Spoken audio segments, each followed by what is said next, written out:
Hello बच्चों। तो कैसे हैं आप सब? मैं उम्मीद करता हूं आप सब बहुत अच्छे होंगे। सो आइए स्टार्ट करते हैं आपकी क्लासेस। अब आपकी क्लास जो स्टार्ट करने वाला हूं उसमें एक बहुत ही इंपॉर्टेंट टॉपिक है जो आपका आने वाला है, जो कि आपका आगे बहुत हेल्प करेगा आपकी। ठीक है, जिसका नाम है यंग मॉडुलस। इधर लिख देते हैं, हो सकता है ये छोटा हो, आपको नजर ना आ रहा हो, इसको हम इधर लिख देते हैं, यंग मॉडुलस। ठीक है, इसको स्पेशली इसी लेक्चर में क्यों पढ़ा रहा हूं, इसके लिए अलग वीडियो क्यों बना रहा हूं, क्योंकि जो आगे टॉपिक्स आपके आने वाले हैं, थ्योरीज ऑफ फेलियर, ठीक है, तो मैक्सिमम प्रिंसिपल स्ट्रेन थ्योरी जो हम पढ़ेंगे उसमें ये आपकी मदद करेगा। तो आपका ये जो 5 से 10 मिनट का टाइम है ये यूटिलाइज हो जाएगा उस टाइम। ठीक है, तो इसीलिए इसको इस टॉपिक में, इस लेक्चर में मैं आपको पढ़ा देता हूं। देखो बच्चों, यंग मॉडुलस क्या है? यंग मॉडुलस को हम डिनोट करते हैं गामा से और एप्सिलॉन से, गामा से और ई से।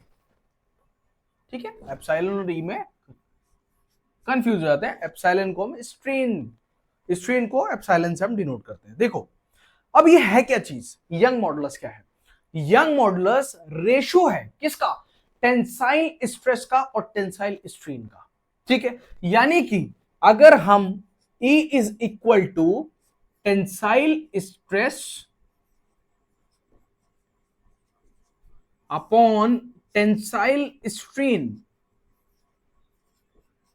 कर दें तो हमें वैल्यू मिलती है किसकी? यंग मॉडुलस की। किसकी वैल्यू मिलती है? यंग मॉडुलस की वैल्यू मिलती है। यानी कि इसका फॉर्मूला क्या बनता है बच्चों? E इज इक्वल टू, देखो स्ट्रेस को हम किससे डिनोट करते हैं? सिग्मा से, तो सिग्मा।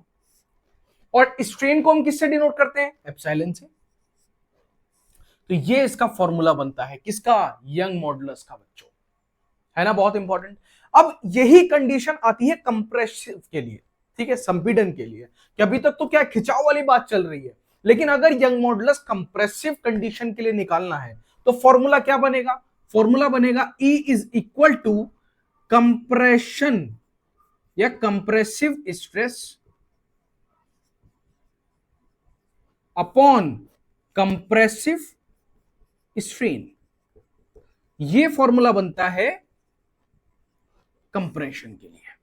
तो दोनों केस हमारी समझ में आ गए। लेकिन क्या ये रेशो है। क्या है? रेशो है। ठीक है, अब सर ई की वैल्यू फाइंड आउट कैसे करेंगे?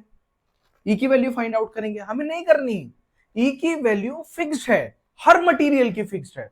ठीक है, पहले से हमारे साइंटिस्ट ने निकाली हुई है, तो हमें तो बस उसको याद कर लेना है। अब जो भी क्वेश्चन आपको मिलेगा, जो भी क्वेश्चन आपको मिलेगा, अगर ई की वैल्यू आपको उसमें गिवन है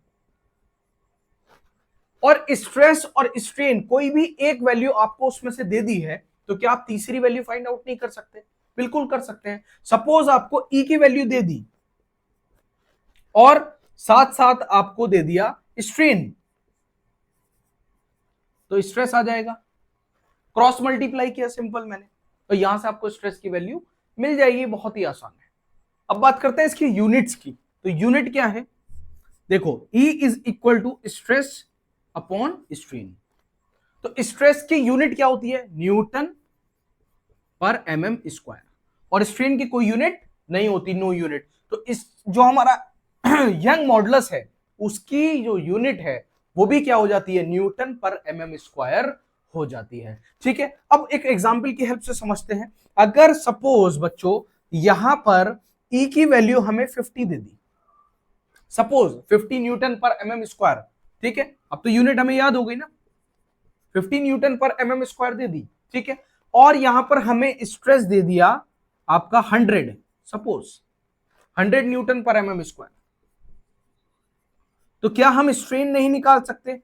निकाल सकते हैं सर, बिल्कुल निकाल सकते हैं। क्या करेंगे? वैल्यू पुट करेंगे, सिर्फ वैल्यू क्या करेंगे? सिंपली पुट करेंगे और आपका आंसर आ जाएगा। कैसे? E is equal to stress upon strain. तो E कितना है हमारा? E है हमारा 50, स्ट्रेस कितना है? 100। एप्सिलॉन, एप्सिलॉन इधर आया, 100/50 कितना आ गया? 2। तो स्ट्रेन कितना आ गया? 2। स्ट्रेन की वैल्यू कितनी आ गई? 2। सिंपल, बहुत आसान है। लेकिन अगर हमें स्ट्रेस भी नहीं दिया, हमें स्ट्रेस नहीं दिया, हमें क्या दिया, हमें लोड दे दिया और हमें एरिया दे दिया। तो हम स्ट्रेस आराम से निकाल सकते हैं। कैसे? क्योंकि स्ट्रेस क्या होता है, लोड पर यूनिट एरिया। तो इसकी हेल्प से हम स्ट्रेस भी फाइंड आउट कर सकते हैं। तो एक छोटा सा कंसेप्ट था आपका यंग मॉडुलस का।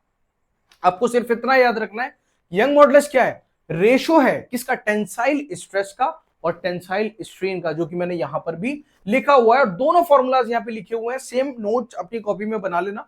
यहां पर डेफिनेशन आ जाती है, ठीक है, और इधर फॉर्मूलाज आ जाते हैं। सेम वही चीज मैंने यहां पर लिख दी है खोल करके, ठीक है, ये लिख दी है। और एक चीज ध्यान रखें, अब आप लोग 5th सेमेस्टर में आ चुके हैं, मशीन डिजाइन पढ़ रहे हैं 5th सेमेस्टर का, ठीक है, तो आप थोड़ा से क्या बड़े हो जाएंगे, बड़ी वाली फीलिंग आने लग जाएगी, ऑफर्स मिलने शुरू हो जाएंगे आपको बहुत सारे। कौन से वाले, है ना भाई, एक कश मारेगा क्या। तो इस तरह का कोई भी ऑफर एक्सेप्ट नहीं करना है, ठीक है। जब अभी पापा के पैसे हैं तो पापा के पैसों को धुआं बना के नहीं उड़ाना है, ठीक है। तो बच्चों, अभी तक चैनल को सब्सक्राइब नहीं किया है तो प्लीज चैनल को सब्सक्राइब करें, सपोर्ट करें, लाइक करें, कमेंट्स करें। और आपकी सपोर्ट की बहुत ज्यादा नीड है, बहुत ज्यादा जरूरत है। तो मिलते हैं अपने नेक्स्ट लेक्चर में, जिसमें हम पढ़ेंगे थ्योरीज ऑफ फेलियर। सारी थ्योरीज ऑफ फेलियर आपको एक ही लेक्चर में पढ़ाने वाला हूं, तो रेडी रहिएगा। तब तक के लिए सी यू, बाय बाय।